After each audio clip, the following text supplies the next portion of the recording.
Infertilité, comment agir au naturel? L'idée ce soir n'est pas d'être exhaustif puisque, pour avoir des chiots ou des chatons, c'est tout un processus.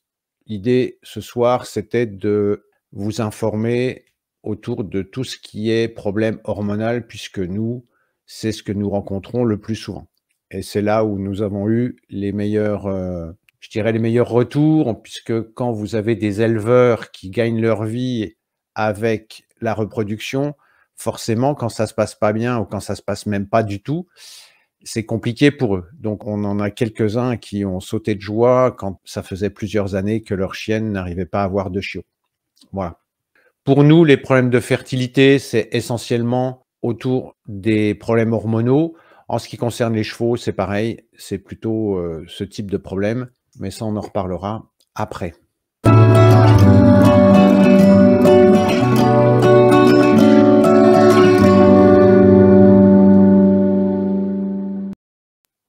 Alors, vous savez que, en général, je pars un petit peu sur, ce que nous dit la science. L'hyposexualisme chez la femelle. Voilà, vous savez, dès que ça devient scientifique, c'est tout de suite des grands mots.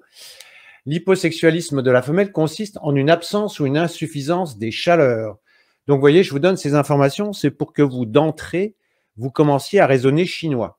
Hyposexualisme. Donc, hypo, ça doit déjà vous faire déclencher un certain nombre d'idées. Parmi les causes, on peut avoir un défaut de développement de l'appareil génital. Bon, bah là, ça peut être un problème de conception ou autre, ou une immaturité de la femelle. Des troubles hormonaux, c'est particulièrement ce qui va nous occuper ce soir.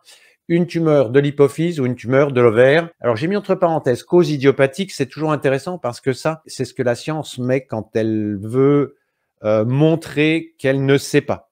C'est un terme élégant pour dire on ne sait pas de quoi ça vient. Et vous verrez que si vous grattez, si vous farfouinez dans bon nombre de problèmes, cause idiopathique. Voilà, ça veut dire d'une façon élégante, on ne sait pas de quoi ça vient. Bon, mais ça, je vous avais expliqué qu'en matière de système hormonal, comme au niveau du système immunitaire, la science a mis en évidence un certain nombre de mécanismes, c'est sûr, mais de là à comprendre tout ce qui se passe, on l'a vu ces dernières années, il ne se passe pas toujours ce qui était prévu. Maintenant qu'on a parlé d'hyposexualisme, on parle d'hyperostrie chez la femelle. Ça consiste en une augmentation de la fréquence des chaleurs 3 à 4 fois par an associée à une infertilité. Donc là, on est dans le hyper, voyez? Donc d'un point de vue chinois, ça doit faire un tilt dans vos têtes normalement. Dans les causes, la présence de kystes ou de tumeurs aux ovaires. Alors ça peut être dû à l'administration intempestive d'hormones. Bon, en l'occurrence la pilule, hein, c'est assez intéressant de voir les informations que vous pouvez trouver en matière de contraception animale versus contraception humaine. On va vous décrire tout un tas de problèmes au niveau des animaux qu'on ne vous décrira pas au niveau des humains. Là encore, ça interpelle quelque part. Et puis, on peut avoir aussi des problèmes d'origine fonctionnelle sans troubles organiques associés.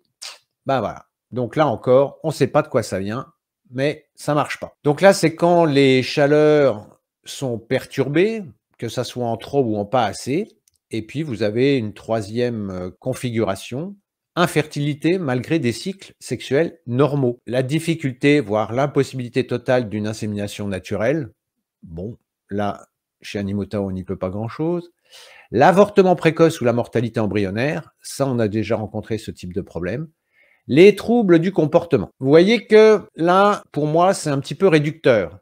Parce que on peut avoir un blocage de foie, par exemple, et on l'a vu dans de nombreux cas, dans le cas de l'hypertension, dans le cas des processus tumoraux, dans le cas des vomissements, dans le cas de la diarrhée. Vous voyez, un blocage de foie peut se manifester de moult façons différentes, et ce n'est pas parce que il n'y a pas, enfin, c'est pas parce que ça se manifeste pas au niveau des cycles qu'il n'y a pas de problème au niveau du foie. Une fois qu'on a dit ça, les traitements conventionnels, ben, le traitement que le vétérinaire met en œuvre dépend de la régularité des cycles.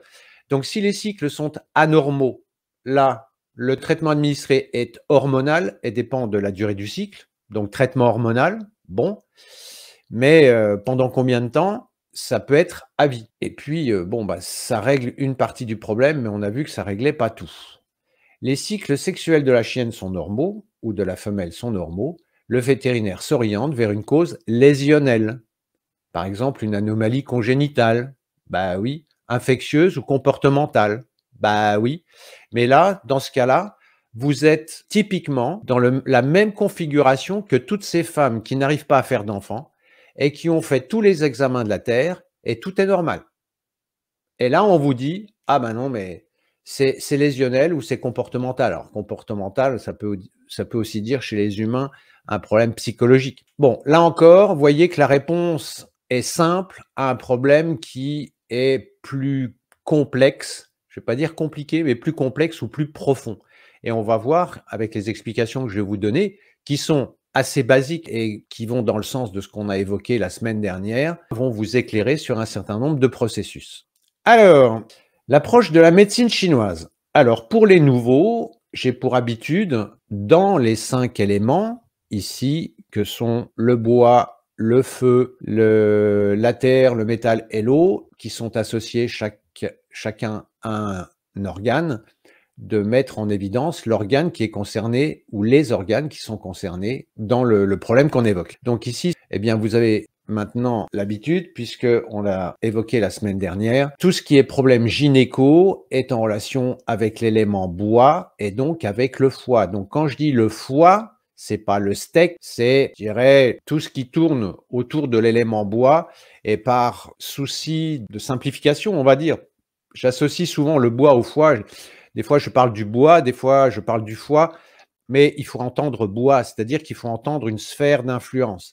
Et vous voyez que cette sphère d'influence, en l'occurrence au niveau du bois, vous avez ici les ovaires qui vont nous intéresser particulièrement ce soir, mais aussi l'hypophyse et vous avez aussi la thyroïde. Ça veut dire que quand l'élément bois pétouille, ces 3 éléments vont pétouiller. Ça, c'est quelque chose d'important à retenir. Alors dans l'élément bois, il y a les yeux, il y a les griffes, il y a les ongles, il y a les tendons, etc., etc. Bon, mais nous, dans l'élément bois, ce qui nous intéresse particulièrement ce soir, c'est l'hypophyse, les ovaires et la thyroïde. Alors j'ai mis des bulles un petit peu plus petites pour l'hypophyse et la thyroïde, puisque là, dans le problème de l'infertilité, a priori, ce sont plutôt les ovaires qui nous intéressent, mais c'est un petit peu plus compliqué que ça. Alors, tout à l'heure, quand on a évoqué l'approche occidentale, on a parlé de hypo et de hyper. Donc, j'espère que hypo, vous l'avez relié à une insuffisance du yang, c'est-à-dire qu'ici, le yang est en insuffisance, donc vous avez un déséquilibre en faveur du yin. Donc là, on va être dans le hypo. On l'avait déjà vu dans les problèmes de thyroïde, hein, c'est le même principe. Et puis ici, vous avez le hyper. Donc le hyper, eh bien, c'est un excès de yang. Alors là où c'est un petit peu technique, j'en ai parlé ici, donc dans cette vidéo, pour celles et ceux qui voudront aller voir. Énergie, chi et yang, savez-vous faire la différence? Voilà. Donc allez voir cette vidéo après, quand vous aurez l'occasion. Vous avez aussi une vidéo, tant que j'y suis, sur le foie ou le bois. Voilà, je parle du foie, mais c'est le bois. Voilà, donc là, vous avez toutes les informations. Et puis, vous en avez une autre aussi qui est intéressante. Masse et grosseur agissent naturellement. Donc ça, c'est sur les processus tumoraux. Vous voyez, c'est la 20. Voilà, vous retrouvez ça sur la chaîne Animotao. Ça, c'est les 3 vidéos que je vous invite à regarder si vous arrivez aujourd'hui sur la chaîne et que vous n'avez jamais rien entendu à propos de la médecine chinoise. Ensuite, donc hypo-hyper, et là où c'est un petit peu technique, et je l'explique dans une des vidéos précédentes, et là ce sont les miracles de la nature, ou je dirais les aléas de la nature, c'est-à-dire que quand vous allez avoir ce blocage au niveau du bois, c'est-à-dire ce blocage au niveau du foie. Blocage, quand je dis blocage, c'est blocage de l'énergie. Donc ça correspond, si vous voulez, au circulateur de votre chauffage qui ne marche pas. Si le circulateur de votre chauffage ne marche pas, forcément, le côté hypo est évident, puisque là, les radiateurs vont être froids. Mais, c'est la limite de l'analogie, c'est-à-dire que quand vous avez ce blocage au niveau du foie, parfois, il peut y avoir une surpression et à ce moment-là, paradoxalement, ça va faire monter le yang, ça va faire cocotte minute et là, on va être dans une problématique hyper. Et ça, c'est ce qui rend les choses un petit peu plus complexes quand on veut harmoniser, parce que le problème d'origine est le même, c'est un blocage de foie. Pour régler le problème, il faut débloquer, mais quand on va débloquer, on ne sait pas trop ce qui va se passer. C'est-à-dire que, est-ce que ça va libérer la pression? Est-ce que ça va faire monter le yang d'une... Bon, c'est pour ça que bien souvent, on vous invite à y aller doucement, à demi-dose au début. Ça, j'en reparlerai après.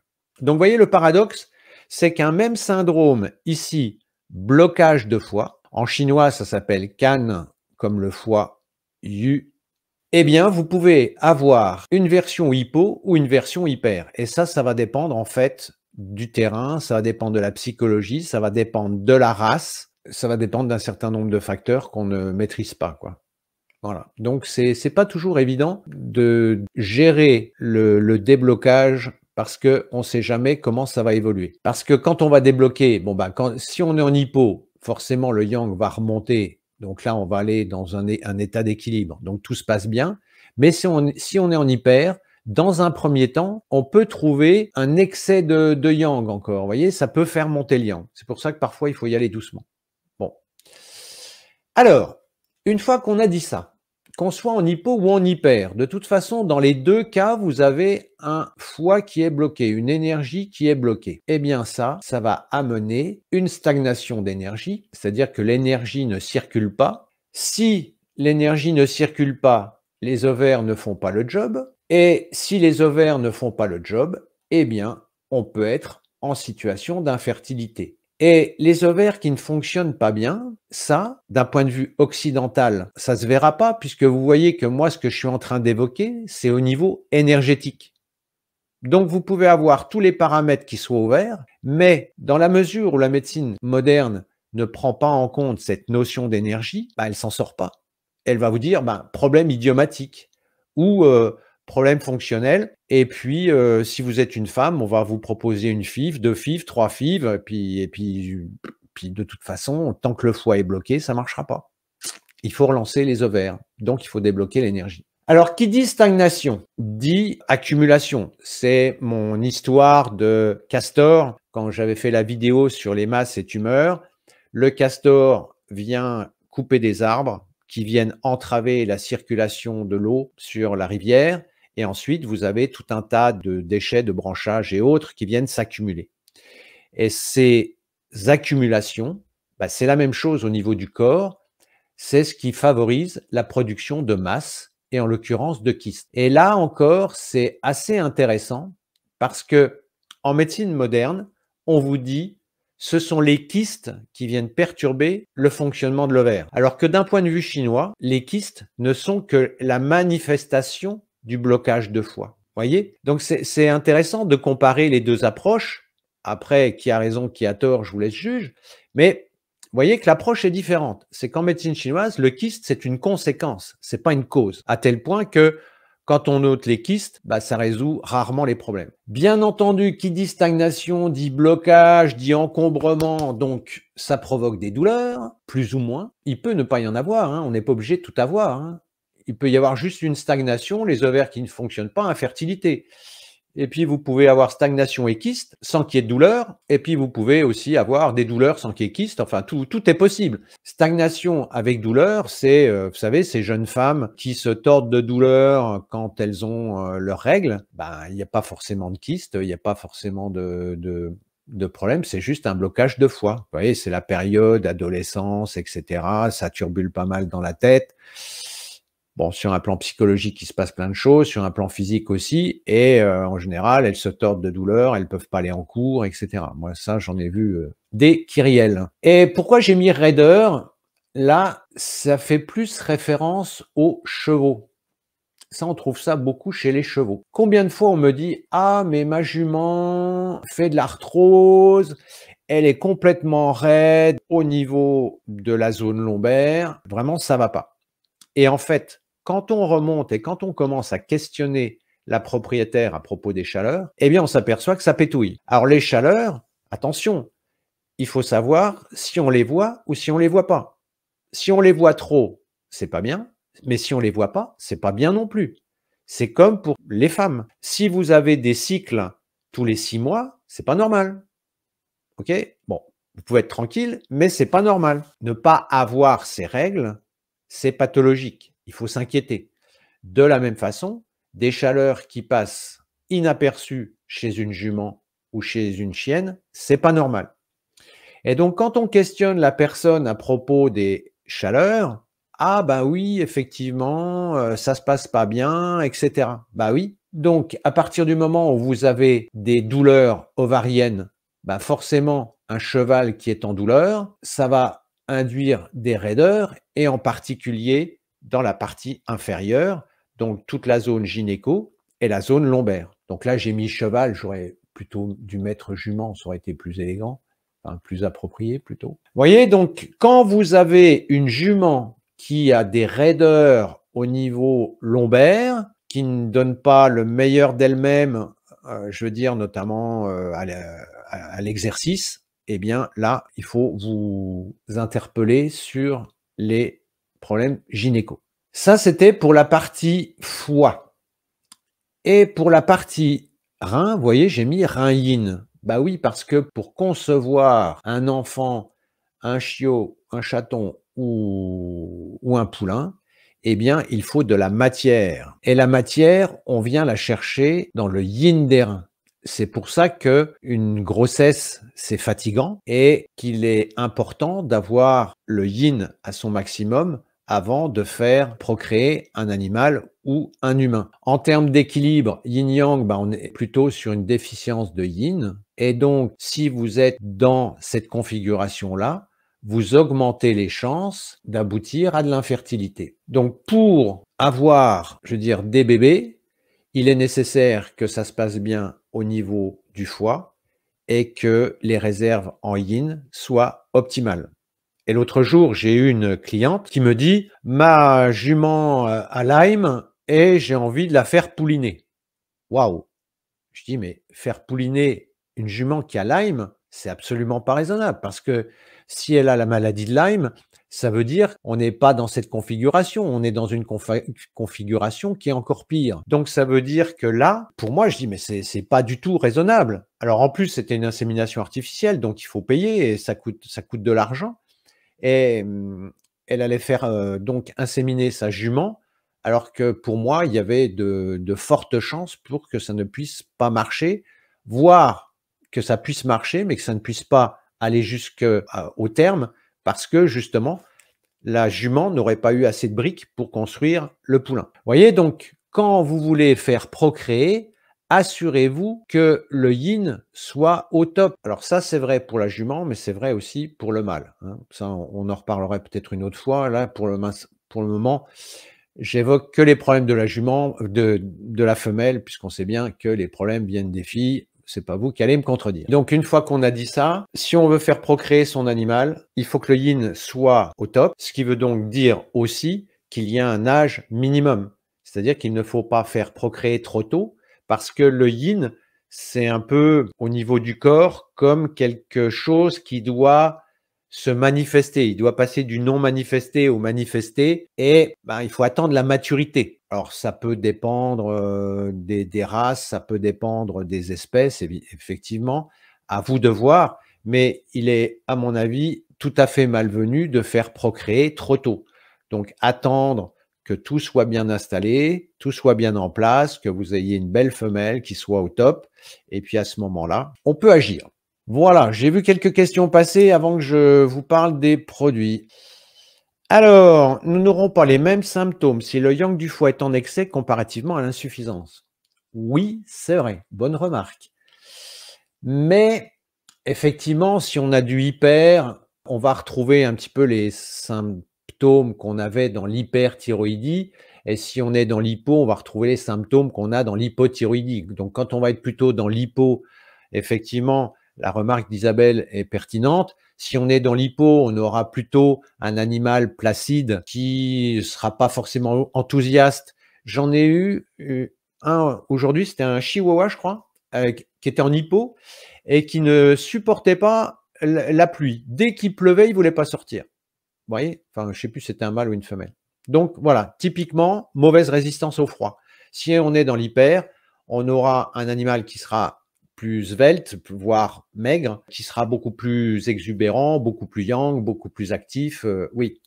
Mais j'ai pas différencié les différents tableaux cliniques, j'ai simplement mis en évidence que lorsqu'on allait débloquer le foie, puisque dans les 2 cas, il faut le débloquer, il y avait un vent d'incertitude parce que même un animal qui est en hypo, si on débloque trop vite, ça peut faire monter le yang trop fort. C'est pour ça que souvent, avec le produit pour débloquer, on conseille de démarrer à demi-dose et voir un petit peu comment l'animal réagit.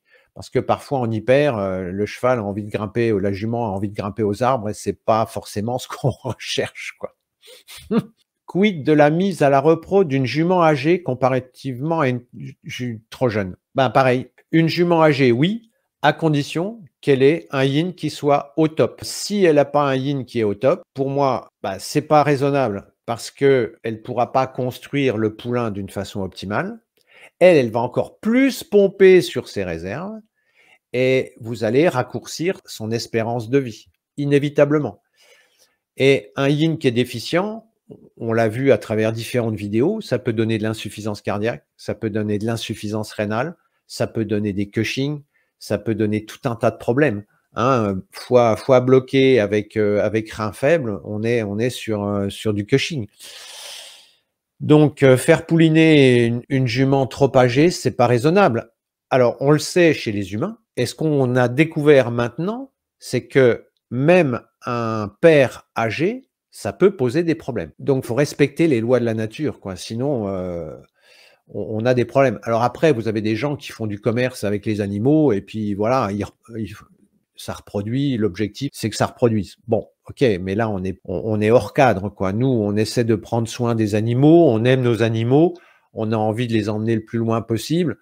Donc forcément, si on tient à sa jument et qu'on a envie de l'emmener la plus loin possible, on la fait pas pouliner à un âge avancé.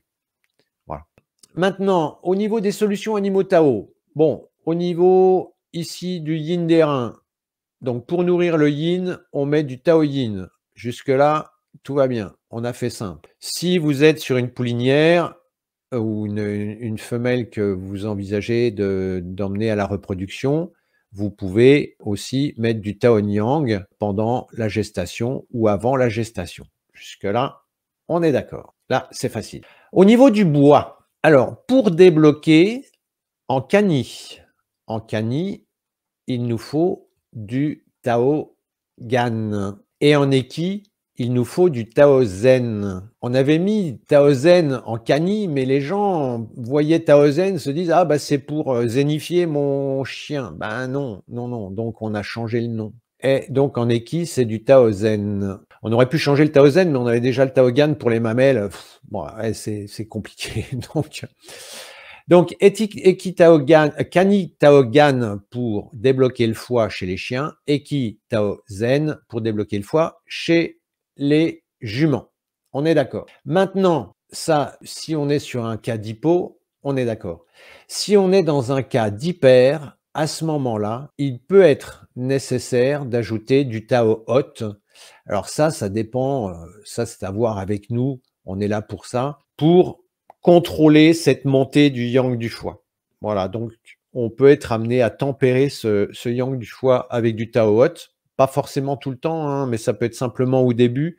Ça dépend de la race. Je pense au pur sang, je pense aux chevaux espagnols, je pense aux malinois, je pense au jack, je pense, vous voyez, à des chiens qui sont très yang, au rot, vous voyez, des chiens qui sont très yang, où là, il faut faire attention à ce que le yang ne monte pas. Donc, je récapitule, si vous êtes en hypo, Cani Tao Gan ou Eki Tao Zen. Si vous êtes en hyper, Cani Tao Gan plus Cani Tao Hot. Si vous êtes en Eki, Eki Tao Zen et Eki Tao Hot. Voilà, j'espère avoir été clair. Et si on a une problématique sur le yin, à ce moment-là, on a Tao Yin ou Tao Yang qui est destiné aux femelles gestantes. Bah avec ça, on est pas mal. Hein, on est pas mal.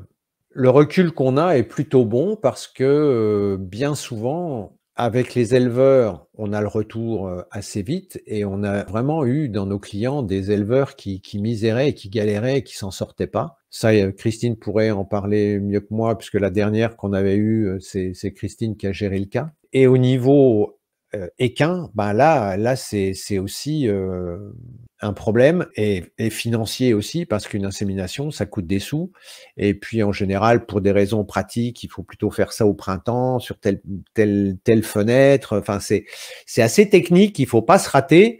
Donc déjà, quand toutes les étoiles sont alignées, on n'est pas sûr que ça marche, mais si en plus on est dans une configuration comme ceci, ça c'est pas bon.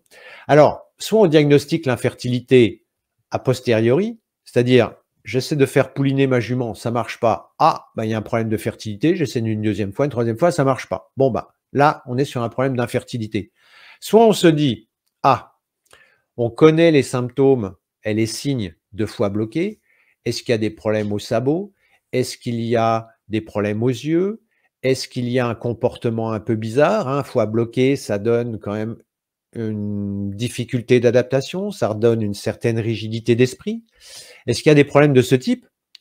Et à ce moment-là, si vous avez des signes de ce type, ça peut être otite aussi, sinusite, si vous avez des problèmes de ce type, avant de faire pouliner, ben, déjà, vous jetez un œil sur les chaleurs. Si les chaleurs vous confirment que ça bug, ben, il faut déjà rééquilibrer le foie avant de tenter quoi que ce soit. Sinon, vous avez de fortes chances pour que ça ne marche pas. Voilà, donc tout ça, c'est valable aussi pour les humains, bien entendu. C'est-à-dire que si vous voulez que ça marche, bon bah les cas d'infertilité, généralement chez les humains, on les diagnostique a posteriori. Et moi, j'ai vu dans mon cabinet de nombreuses femmes où la médecine conventionnelle était impuissante puisque tous les paramètres étaient au vert et ça ne marchait pas. Vous voyez. Donc ça, c'est typique d'un foie qui est bloqué. Bon, alors après, il y a une composante émotionnelle, hein, bien sûr, mais déjà, quand on débloque le foie, on commence à voir clair. Et puis, un yin, les ressources en yin, bien entendu, c'est pas la veille de l'accouchement qu'il faut commencer à s'affoler. Parce que j'ai fait une vidéo sur le yin aussi. C'est à partir du yin que la jument va faire du lait. Et c'est à partir du lait que vous allez construire un bébé qui sera costaud. Donc, si votre jument n'a pas de lait, ben, enfin, votre femelle n'a pas de lait ou n'a pas un lait de bonne qualité, ben, vous n'aurez pas une bonne croissance au niveau de votre poulain ou de votre chiot. Et vous voyez qu'après, c'est une réaction en chaîne. Donc, s'il n'a pas une bonne croissance, il ne sera pas nourri correctement. Vous savez l'importance aussi du lait dans l'immunité. Et après, c'est ben voilà, c'est un effet domino. Donc là, ce que j'essaye de vous expliquer, c'est comment mettre en place des conditions optimales pour mettre toutes les chances de son côté. C'est vrai en humain et c'est vrai avec les animaux. C'est pour ça que moi, je vois beaucoup de femmes aussi tout donner sur le premier. Et puis, évidemment, le 1er enfant, bon, bah, il y a la surprise, il y a la découverte, il y a les nuits qui se font plus, comme il faut et cetera. Et puis, elles ont tendance à enchaîner, voilà et pour: «Ah ben, on va faire un deuxième et puis oui, mais elles n'ont pas rechargé leur yin et là, c'est la misère, quoi. Elles prennent du poids parce qu'elles gèrent mal l'eau, elles sont fatiguées et c'est là où ça devient compliqué. Donc avant de faire un enfant, si vous voulez mettre toutes les conditions de votre côté, il est important que la mère soit au top et que le père soit au top, hein. Ne pas pareil, ne pas se reproduire alors qu'on relève d'une longue maladie. Ça, c'est pas bon. Dans les questions, est-ce que le déséquilibre peut se transmettre de la mère à son petit, toute espèce confondue? Bah, si la mère manque de yin, déjà, le bébé va avoir plus de mal à se construire. Donc on peut pas considérer que c'est une transmission, mais on peut considérer que la femelle ne met pas le bébé dans les meilleures conditions. Après, en ce qui concerne le foie, alors ça va même plus loin que ça, parce que quand le foie est bloqué, si on est dans la version hyper, le lait, non seulement ne sera pas forcément de bonne qualité, peut être amer. En tout cas, en humain, il est décrit comme amer. Dans la littérature, vous trouvez ça. Ce qui fait que l'enfant n'aura pas envie de téter. Donc, vous vous dites: «Ah ben, l'enfant est ronchon, ça se passe pas bien», bah oui, parce que lui, il a faim et puis quand vous lui donnez du lait, bah, le lait, il est pas bon. Donc vous comprenez pourquoi il a pas envie de se nourrir et puis après, la mère s'énerve, et puis... Donc, vous voyez, moi, j'y vois pas une transmission, mais j'y vois plutôt une interaction. Voilà, je ne sais pas si j'ai répondu à la question. Autre question, j'ai une question générale. Si on donne par exemple un produit pour un foie bloqué alors qu'il ne l'est pas, cela aura-t-il un effet néfaste ou ça aura juste aucun effet? Ça aura plutôt un effet boostant. Ouais. Donc, ça ne sera pas néfaste. Et puis, de toute façon, chez les Occidentaux, des gens qui n'ont pas le foie bloqué un peu ou prou, j'en connais pas beaucoup, hein, puisque le stress vient bloquer le foie. Donc, ça fait 3 ans, on a largement la dose. Et chez les animaux sont toujours aussi un peu stressés, peu ou prou, parce que les maîtres sont stressés. Donc, je veux dire, débloquer le foie, je pense que si on... Au lieu de picouser comme on l'a fait, on picouserait au, au Taogan, je pense que le monde serait plus paisible. De toute façon, à partir du moment où on débloque le foie, le grand produit pour débloquer le foie, c'est Chai-Rou. Et oui, on va faire circuler, donc ça va plutôt favoriser le métabolisme, ça va plutôt donner un effet boostant, quoi. Comme si, je sais pas moi, vous mettiez de l'huile, ça glisse mieux, quoi. Le mécanisme tourne mieux. Donc, ça aura plutôt un effet boostant. Ouais. Voilà. Et pour finir, merci de mettre un pouce en l'air et de vous abonner, c'est ce qui nous aide le plus à promouvoir la chaîne. Merci et à très bientôt pour une nouvelle vidéo.